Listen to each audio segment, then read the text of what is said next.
Hi guys, sobra po ang lamig ngayon. Diyos ko po. Yung mga bata dito parang normal lang sa kanila. Dala ko, bumili ako ng bagong milk. Pantalo nung isa nung asawa ko. At saka yung anak kong, yan, kailangan niya to sa pagtulog, hindi na nadala. Mahilig sa stop toy si Daniel guys. Ito yung paborito niya na regalo ko sa kanya to.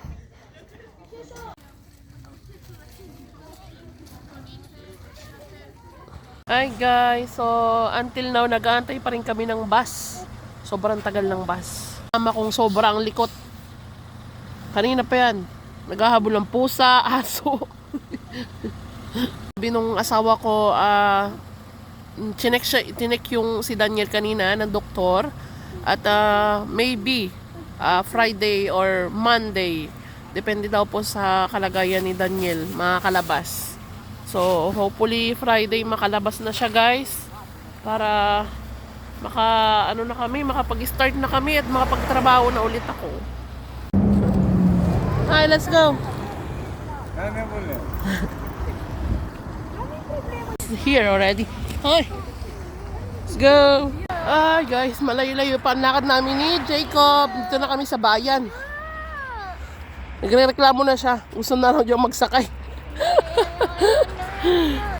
Jacob, sentado comigo, vai quem diz. Papa. Mama. Tito, apa? Mama. Então eu não vou fazer uma coisa. Mas vai vir disso. Jacob, careful. May apa? You have papa there? May apa? May apa? May. Mau. Oh. Baby. What? Oh, What's that? close, pero milk was vomiting that. Give me a will wash now there. In toilet. No, no. Né? You miss baby? Bravo. Kiss again, baby. Kiss again, baby. What's it? Yeah. You miss baby?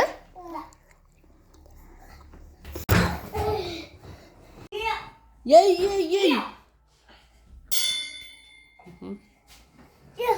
Dirty.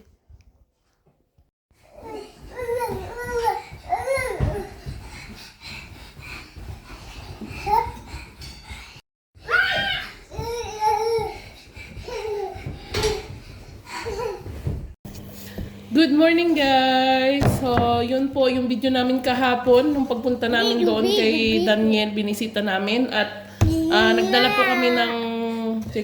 kami ng gatas, diaper kasi ubos na po yung dinala ko noong una.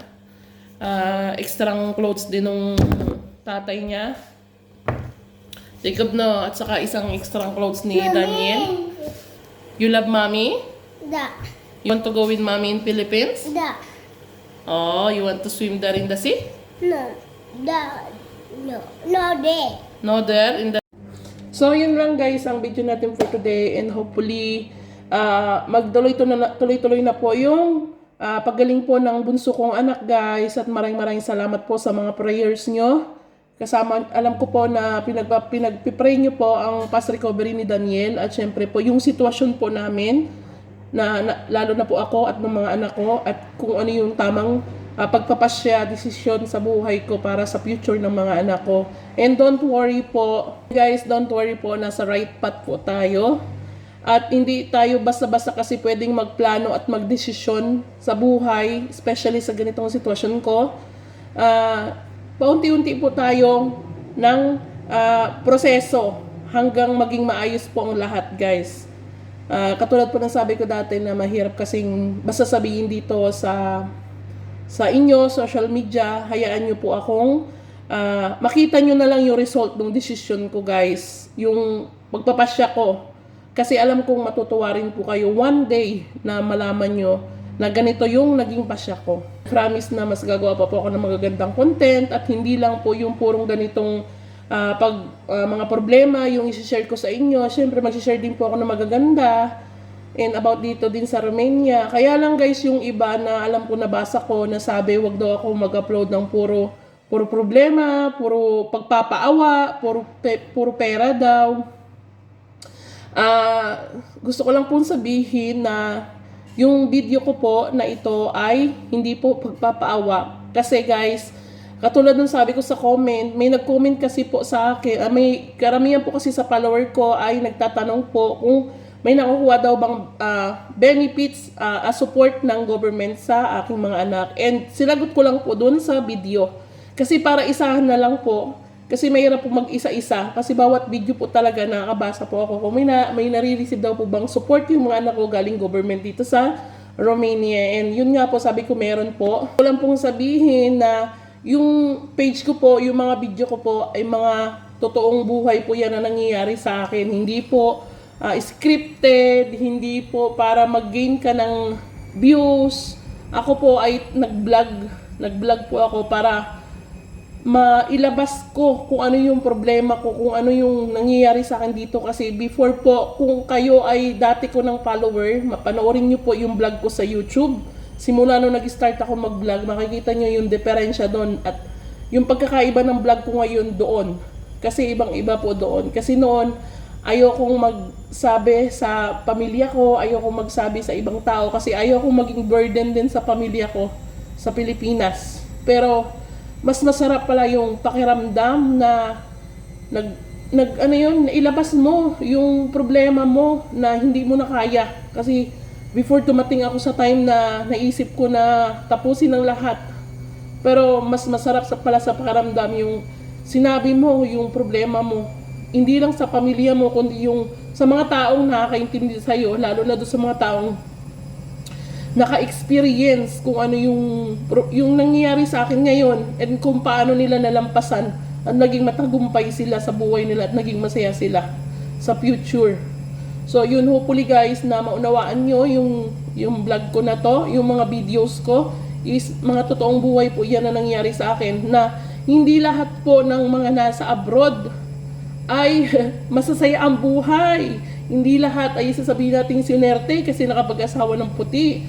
Hindi po ganon. Ito po yung totoong buhay dito. At alam kong hindi lang po ako. Marami po dyan na hindi lang po nagsasalita at nagsasabi. Kasi mas gugustuhin nilang maging katulad ko no, na mas gugusto nilang sarili nila yung problema nila kaysa magsabi sila sa ibang tao. Pero sinasabi ko po sa inyo na mas masarap sa pakiramdam yung nasabi mo. Tapos hindi mo ina-expect na may mga taong hindi mo kilala, hindi mo kamag-anak, hindi mo kadugo, na dadamayan ka sa problema mo. Katulad ko ngayon, napakadami kong hindi kilala in personally, na follower ko lang sila sa Facebook. Nag-uusap kami via call, via message, sa Messenger, sa WhatsApp, na pinapayuan nila ako, nag-usap, kinakamusta. Ang sarap sa pakiramdam guys. So yun guys, hanggang dito na lang. See you in next video. Don't forget to follow our page, subscribe our YouTube channel, and like or heart this video. Maraming salamat guys. Yan. Lalabas kami ngayon ni Jacob.